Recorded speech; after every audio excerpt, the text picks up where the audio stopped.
Okay, so I'd like to welcome everyone to the summer camp planning workshop. It's being presented by myself from KidsAbility, Cheryl, and Laura McDonald from Supporting Kids at Camp. And Laura's going to jump in as things go on, and then she's going to stop. We're going to share her stuff about SKIC as well. So what are we going to do tonight? So tonight we're going to talk about things that you need to think about when you're planning for summer camp. One of the big things that most parents are thinking about is, or you need to think about is, what are your needs? Are you working? How many weeks do you need? What works for drop off and pickup? Think about your friend, how much budget wise do you want to put towards camps?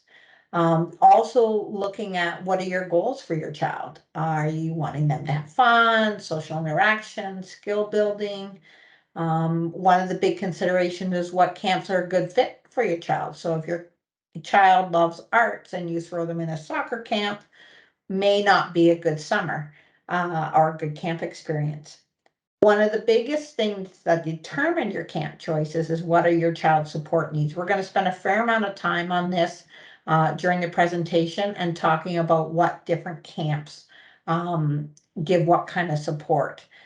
The other big piece is, what information should you tell a camp? What do they need to set your child up for success? And then we're going to close with some funding stuff. So both funding based on income and funding based on diagnosis. So that is what we're going to cover tonight. And so starting with, one of the first things that you're going to have to talk about is, what is the best camp for your child? Obviously, a 6-year-old, you don't want to look at an overnight camp, or if you do, not many 6-year-olds like to do an overnight camp. There are overnight camps for 6-year-olds, but very few. So are you looking for a day camp, or are you looking for an overnight camp? We talk about camps that are inclusive. So, and when we talk about inclusive, we talk about a couple different things. We talk about camps that have a one-to-one staff, and then they integrate in with everyone else. We have talked about camps that have an inclusive philosophy. So they're open and they're doing extra transition support, or a lot of different supports that way. Or we talk about specialized. Specialized camps are camps that are designed for kids with disabilities, and often have a reverse integration where they allow siblings to attend as well. You want to look at, if your child needs one-to-one, does the camp offer the one-to-one support? And within that support, there's a lot of levels. Some camps do personal care, some don't. Some help with certain behaviors, but not the biting or super aggressive. So need to look at what kind of support they actually provide. Some people have a worker and they say, like, my child knows this person, I really want to send them to camp with my child. You want to ask the camp, can you send your own worker? One of the other pieces that you're looking at camps is their environment. Does your child do better in small groups versus large groups? An indoor and outdoor setting. If they're a runner or a flight risk, an outdoor camp that's not fenced in is probably not the best option. Does your child need something that's really structured, or do you want something that's just more supervised or flexible? Again, I talked about this next one a little bit, but will the camp activities be motivating for your child? So if they're an arts child, soccer is probably not motivating. Your child has physical needs or sensitivity to light and sound, you want to look at the environment or the facilities of the camp. So that's kind of some of the things to look at or think about with camps. So when I meet with families about camp planning, the first thing I ask them is, what are you looking for? Which is what we talked about. The next is this slide that we just talked about. What kind of camp? Overnight, specialized, what's best? The next biggest topic that we talk about are your support options. In Guelph-Wellington, there are 4 different support options that we talk about with camps. So we have camps that offer their own one-to-one. We have SKIC, which Laura's going to talk more about, which is an amazing program that is not in Waterloo region. It is only in Guelph-Wellington. And she's going to talk more about that, but that's another one-to-one option. You can, as I said, send your own worker, or you can pick that specialized camp, and the specialized camps have a lower camper to staff ratio. So when we're looking at camps and we're looking at your child's support needs, that's what you're looking at as options. So gonna go over all of these and talk about what's available in Guelph-Wellington. So camps that provide their own inclusion staff. The most important thing I can tell you is apply as soon as the camp registration opens. The one-on-one spots fill up crazy fast. Okay, so that's probably the number one when you're planning your camps. The second, and this one you can actually do before registration opens, is confirm what support the camp is able to provide. So, for example, last year the Y did one-to-one support, which they're not doing this year, but they didn't do any personal care needs. The city and the SKIC workers will do personal care. So if your child needs support with toileting, you need to find out if the camp staff, the one-to-one staff they're providing, can give that support. If your your child needs medication, you need to ask, can that be provided? Don't have that be a surprise. After you've registered, it's really important that you ideally meet the inclusion staff, or at least have a name and a photo. The reason you want that is for the next point is to prepare your child. So this is who you're working with. This is their name. They're going to be your buddy for the week. They're going to help you. So that kind of thing. And then the last thing, which I can't stress enough, is provide the camp and the inclusion staff with enough information to help your child have a successful time at camp. We talk about it as setting your child up for success. I am going to go over an example of one thing that you can do for that. So the next question is, what camps in Guelph-Wellington have that one-to-one support? So there are 3 camps. So the city of Guelph provides a one-to-one support for any of their summer camps. And so when you register for the City of Guelph camps, you register, and at the same time you register for one-to-one support. Last year, you were allowed to register for 4 weeks of camp and one-to-one support. And I'm assuming that's the same. The Rainbow Day Camp lets you register for 1 week with their support, as long as that support's available. That is a camp that fills up incredibly fast. So if that's something you want at noon on March the 6th, you need to register for that. And then Camp Brebeuf, which is in Ruckton, so it's a little bit of ways. They have 6 spots every week for their day camps and overnight camps. Their registration is open now, and they do have one-to-one support for campers between the ages of 10 and 18. So that 2013 to 2004. So those are camps that provide their own. And again, Camp Brebeuf, you're allowed 1 week. Rainbow, you're allowed 1 week. And the city, you're allowed 4 weeks. So I am now going to turn it over to Laura, because we have this fabulous program in Guelph where you can get an additional week with a one-to-one. So I'm going to stop myself, and she's going to take over. Thank you, Cheryl. I'm just going to switch the screen, I'm hoping, to my PowerPoint. So thanks, Cheryl, for the lead into supporting kids in camp. I'm Laura McDonald. I am the coordinator of supporting kids in camp through CMHA Waterloo-Wellington. And this program is a pretty neat program to the Guelph-Wellington region. So supporting kids in camp provides children who have special needs with trained and experienced one-to-one workers for 1 week in the summer so that those kids can attend specialized and or integrated community camps. And there's no cost to families to use this program. So it's a pretty neat program for our area. There are some criteria for you to be eligible for the SKIC program. So campers have to be under the age of 18. And then typically they're, between 4 and 5 would be the youngest that we would have. And then there are 2 of behavioral, physical, or cognitive challenges. Campers have to live in the Guelph-Wellington region.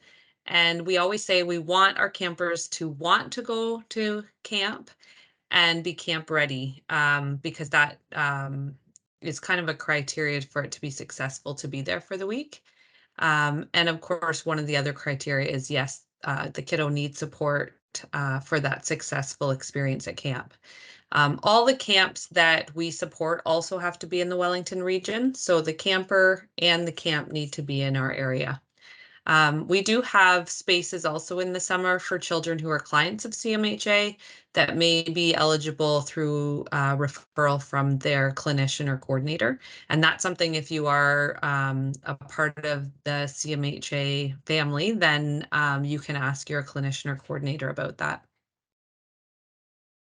So the SKIC support counselors will be with your child and support them throughout the day, and they provide that support during regular programming hours at camp. And this program is for day camps, not overnight camps.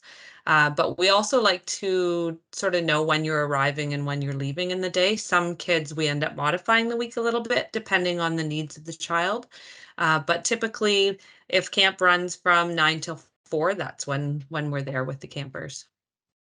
Our support counselors have to have graduated from high school, so they're all at least 18 years old. A lot of them are at second, third year university, have had experience working with children, and we have an extensive training program in June, 2 weeks of different trainings, including inclusion, adaptations, programming, sensory needs, lifting, transfers, personal care.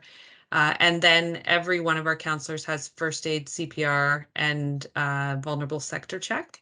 And we check their references as well. And all of our staff also have to have all of their vaccines, which has been important in the last few years. So how do we apply to supporting kids in camp?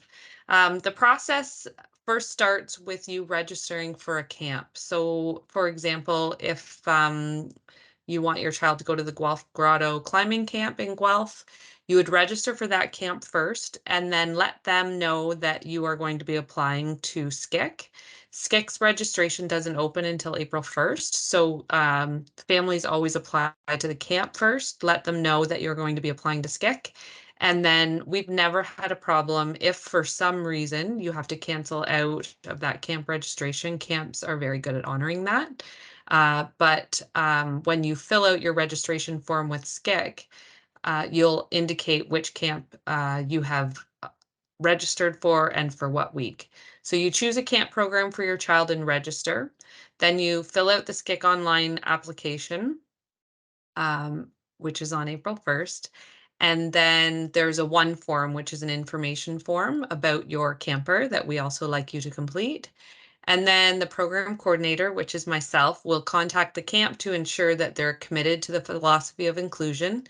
And then we'll contact you to ensure that the dates align and that you're accepted into the program.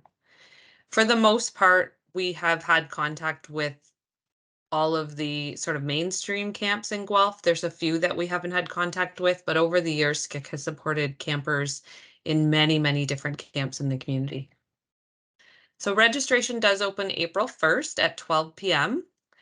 You can go on to the CMHA website for that information. The registration form is not accessible yet because it's not April 1st, but they will ask you for your contact information, your child's diagnosis, and a first and second choice of weeks for support. That just gives us a bit of a backup. If in case one of the weeks is really popular, then we can always come back to and say, hey, week 4 in the summer didn't work out. How do you feel about week 7, for example? And then we also like the camp contact information just so that we can quickly contact that camp. If we haven't had any information from them in the past, we can check in and see what their camp is like. It is first come, first serve, so register early. I would really encourage you to get on there on April 1st, or at least in that first week, because it's a popular program. We like to have parents register early. We do only offer it for 1 week of the summer per child. I know sometimes parents are hopeful we can offer that second week, but typically we are full, and we can't do that second week for families.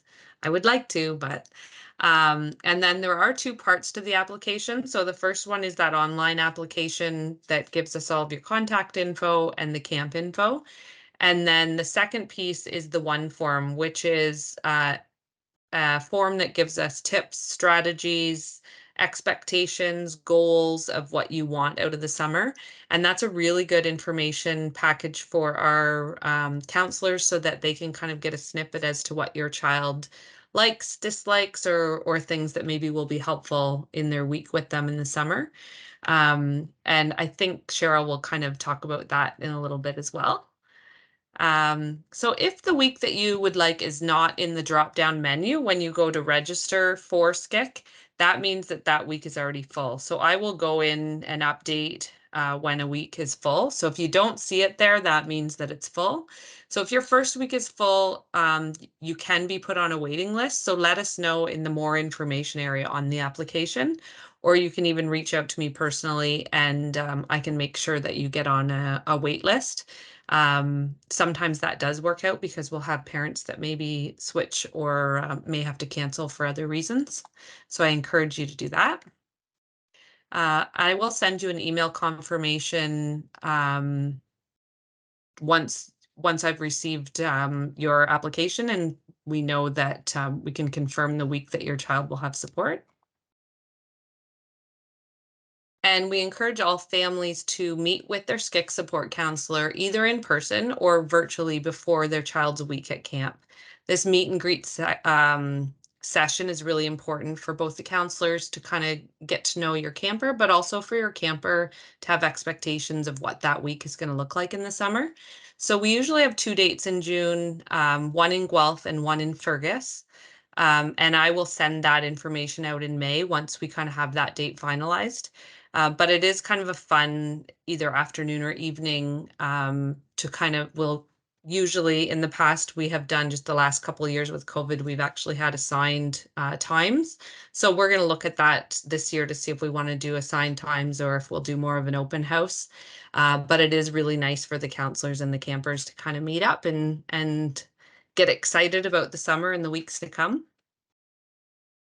So prior to camp, we like families to have some connection with their support counselor. Oftentimes they'll share their cell number and they can text or have a phone call. If we can't meet our campers in person, we often will try to do a Teams call so that there can be that connection face to face. Let the SKIC coordinator, which is myself, know if your camp plans change. The sooner we know that there's changes, the more we can accommodate for other families or perhaps even you if your week has switched. And then let the camp and support counselor know of any strategies or tips or anything that may be useful during the week for your camper so that they can have a successful week at camp. And we always encourage open, ongoing communication with the camp and the SKIC counselors. We always say the camp week runs so much more smoothly when we have that open communication. So in conclusion, we look forward to working with your family and supporting your child. And our goal is for everyone to have a fun, safe, and successful camp week.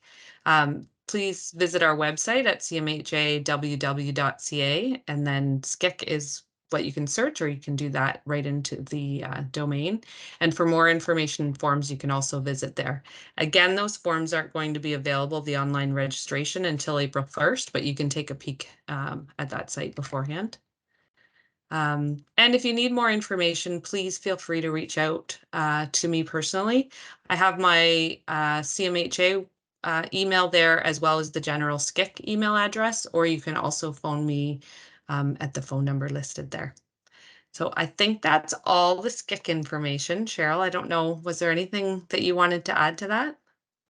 No, I think that's great. And so I think the key thing is, remember, register for your camp first as soon as it opens, and then apply for SKIC at that April 1st date. If the SKIC is full that week, the camps are really good to refund your money or work with you and Laura and the camp to figure out, is there another week that works? Often they will, because your child's coming with a one-to-one worker, they will look at their ratios and they can do some different things so you get your second choice. So the key point is, get yourself registered for the camp, then apply, and then there's always some finagling and that may have to happen, but it always seems to work out if you apply early. Yeah, and that's true. I know last year it was a bit of a game of chess in some circumstances, where you're kind of trying to move some moving pieces, but we did work really hard to try and accommodate every family. So yes, good point, Cheryl. Register early, both for camp and for SKIC. So I will stop sharing now, Cheryl, and then Okay. I'll pass it back to you. Okay, and just bear with me as my computer seems to, I'm not sure what it's doing here. So I'm gonna, didn't like that one. We'll get there. Yeah. Okay.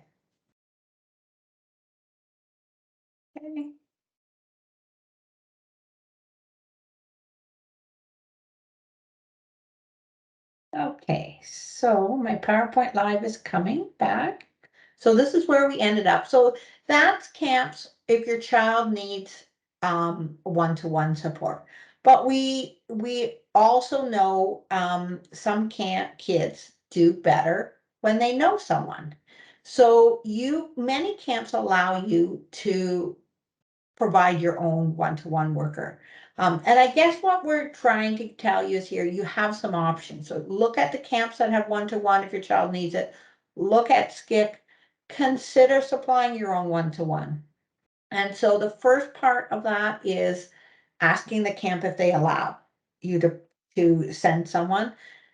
Ask if there's any requirements. Is there a certain age that they have to be? So I know some camps say you have to be 16 because that's their staff age, and they don't have any workers below that age. If you need to find someone, start early. If you have special services at home dollars and you have a coordinator, ask them if they know of someone. Often, it used to be that there was, that's harder and harder to find now, I'll be honest. But I do know a lot of families have success with their EAs, the educational assistants at the schools, that will be willing to do a week or two in the summer. Or if you have a babysitter that would be willing to do a week or two.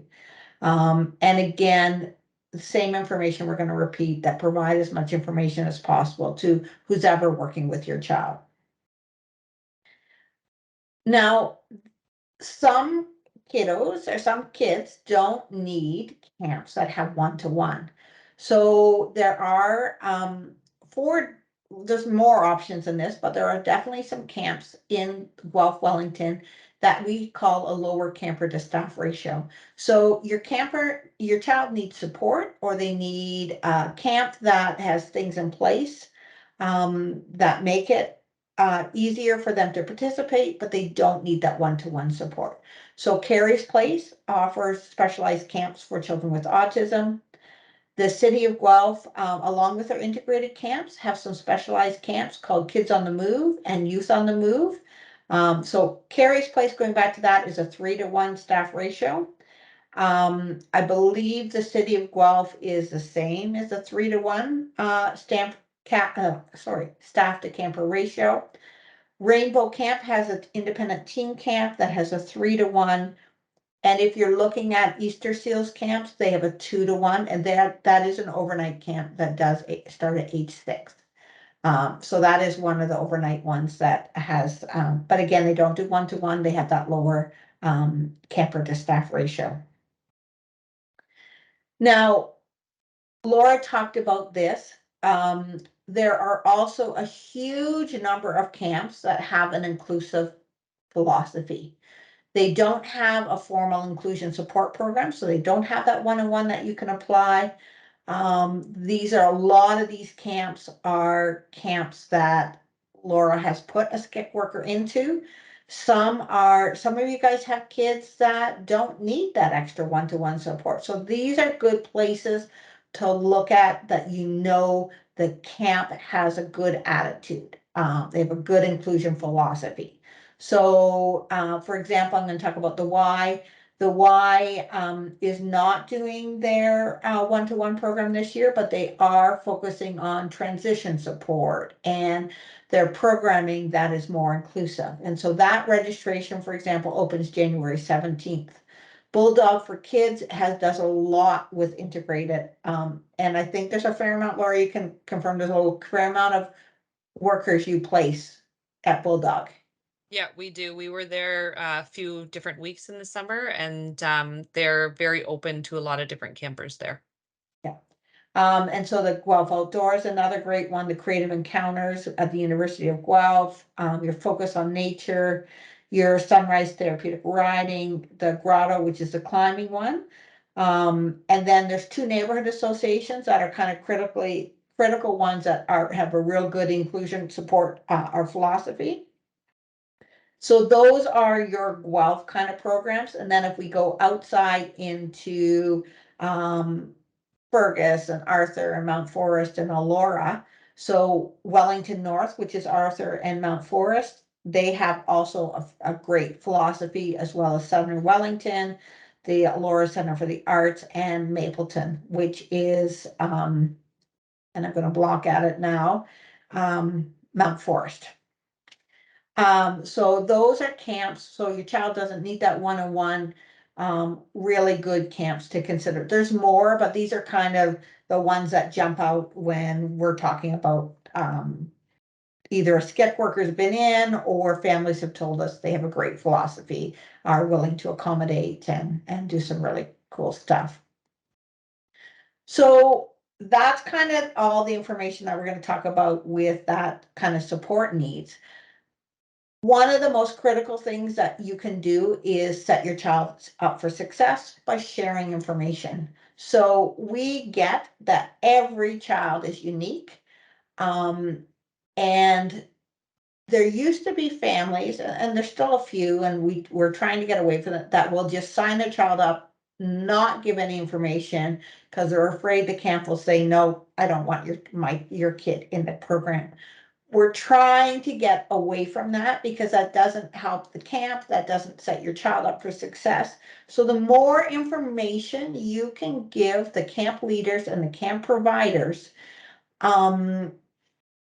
and just tidbits of information about your child, the more successful they'll be. And so one of the key parts is giving strategies. You know your child best, and what strategies you're using at home. So I've got an example of a form. It's called an All About Me form, and I apologize, I didn't see that one. But it's basically a form with some different categories, where you can put out like things that motivate your child, things they need help with, if there's any medical or safety things. And then the big part down here is the strategies that are helpful. And so I have a sample filled out. And here again, things that motivate me: giving helper jobs, frozen, hugs. I have difficulty if you make me stand in front of a group, or I have difficulty with new activities. I need help to initiate participation.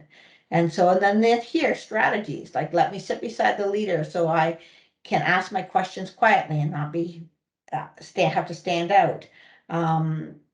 If I'm trying something new, if I'm pretending to be something else, so if it's jumping, if I'm a kangaroo, breaking down steps. So any kind of strategies that your child find that you think, okay, this is what they use at school, this is what I use at home. Think of what you can give that worker or just the camp.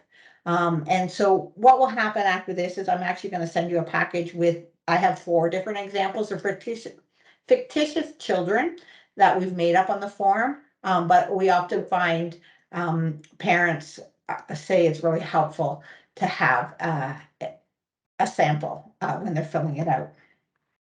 So that's all about sharing information. Now, the other huge thing that we get asked is, where do I find all this information about camp?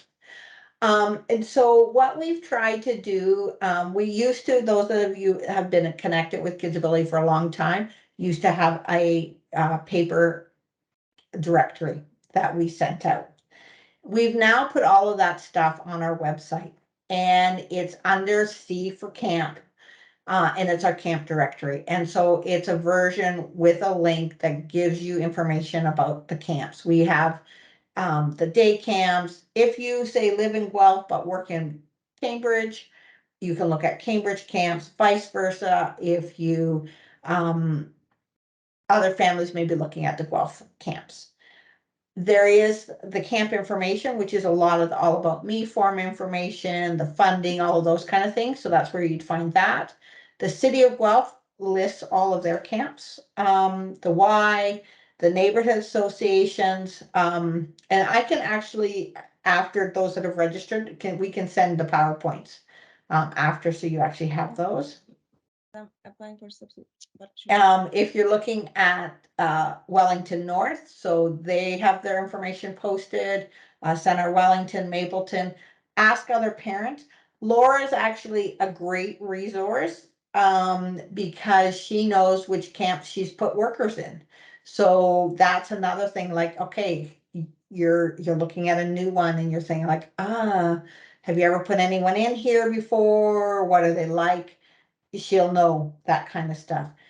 One of the things that when you're looking at a camp and your child needs that one-on-one, as Laura, you can confirm this, but as long as they have that inclusion philosophy, it can be a church camp or a horseback riding camp or a soccer camp. It can be any kind of camp as long as they have that philosophy when you apply for that SKIC one-to-one. So that's the beauty of SKIC in Guelph-Wellington. The sky is the limit as far as you can pick any camp you want as long as they have that philosophy. I don't know if you want to correct me or. Well, it did happen last summer. There was a one of the church camps had never had a SKIC worker, and we had one of our SKIC team went in, and it was an amazing experience. The staff at the camp loved it too, and the camper had a great time. So as long as we kind of know what's happening ahead of time, we did do a little bit of background work with the camp ahead, just because they had never had a SKIC worker in there before.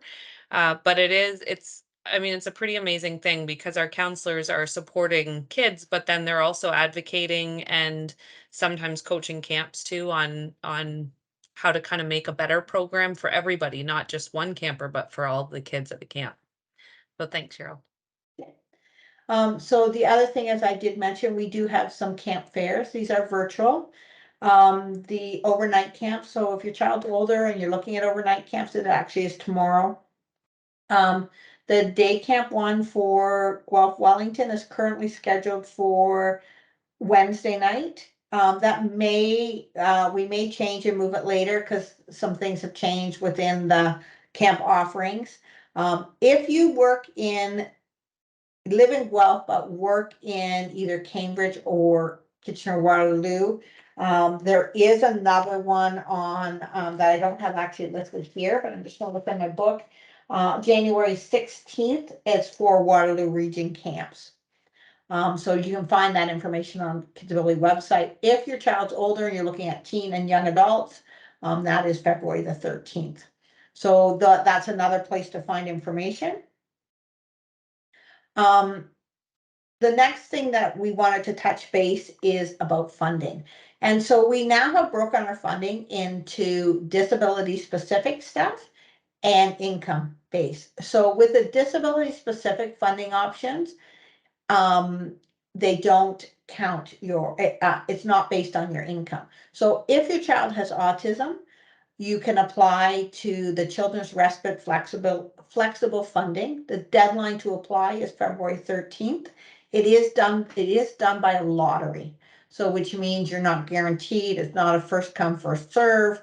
They put the names all in a pot and then they draw however many they're able to do. Autism Ontario, again, if your child has a diagnosis of autism, it's also done by a lottery. And they will cover either the camp cost or the cost for one-to-one. I believe the respite, the flexible funding does as well. If your child has cerebral palsy, there is something called the LEAF funding, so the Life Enriching Activity funding. If your child has muscular dystrophy, there's funding through that. If your child has Down syndrome, there is funding through the Guelph-Wellington Down Syndrome Society. There is a catch-22 on this one. You have to be a member for a year before you can apply for their camp funding. And you have to give them 10 hours a year of volunteer work to apply for that funding. And it only, you can use it for funding for specialized camps or to hire a worker. So that's how you can use it, that funding. Obviously, if you have your special services at home funding, that can be used to pay for any of your summer camps. If you have not, if your child has a diagnosis and you have not applied for special services, I highly recommend you do. There is quite a wait for it, but it is one of the main funding sources that parents use to cover either the cost of camp or the cost of hiring that worker. You can also use your autism childhood budget to pay for camps or that worker is classified as respite. So those are your options for funding for camps based on diagnoses. There are also a number of funding options based on income. So some of the camps do have the subsidy program. We're finding that is fewer and fewer camps that have that. Obviously, for anyone that lives in Guelph-Wellington, there is the Free to Grow funding and Jumpstart. Now, both of these funding sources, you need to apply for prior to registering for the camp. So a lot of the camp information gets out on the websites before. So you can apply to Jumpstart and then they send the money and Free to Grow sends the money directly to the camp. Okay, so those are the two options. The Y has their own funding spot, and then the parent outreach program for the neighborhoods have some funding for their camp. So this is kind of when I talk about if a camp has a funding, those are two examples of that, as well as the County of Wellington early years division has some funding for camps. So those are the ones based on income. That is my funding information. So those are kind of in a nutshell, all the things you have to do before camp starts. And that's all done before camp starts, before you register. Except for the sharing the information can be often done after. The part I don't want you to forget is preparing for your child to go to camp. So you've done all this work, you're registered, you've got your All About Me form or however you shared your information. Don't forget to prepare your child. So talk to them about going to camp. Go on the website, look at photos of the camp, help them prepare to what to expect. Where are you going? If you can go and visit the camp. Most camp staff have their schedules out and ready ahead of your child going. Ask for a copy of the schedule. Some of the camps write their own social stories. or a lot of parents are getting pretty good at writing their social stories. I will be going to camp. I will be meeting, say your worker's name is Sally. I will be meeting Sally. Sally will go with me every day to camp. And whatever it happens to be of activities. And I think bottom line is stay positive, optimistic. Summer camp can be an amazing experience for your kids if we set them up for success. So in conclusion, before I stop the recording, I just like to say a child will thrive in the environment that's best suited for them. More interest, meaning connection, means we get fewer challenges or sometimes fewer behaviors. I really encourage you to be as open as you can with camps when they ask questions. The right camp will welcome everything about your child. And the more information the camp has, the better prepared they can be, the better the week will be for your child. We can set them up for success. After you've done this workshop, or maybe after you come to the camp fairs and you're like, oh, I'm overwhelmed, I still need some help. You can email me and ask for a consult, and we can go over. So we say you need help with funding applications or some of those things, you can book a camp consult appointment. So I am going to stop the recording at this time, and then we're going to open it up if you have any questions for us. Sorry, let me hit the right button.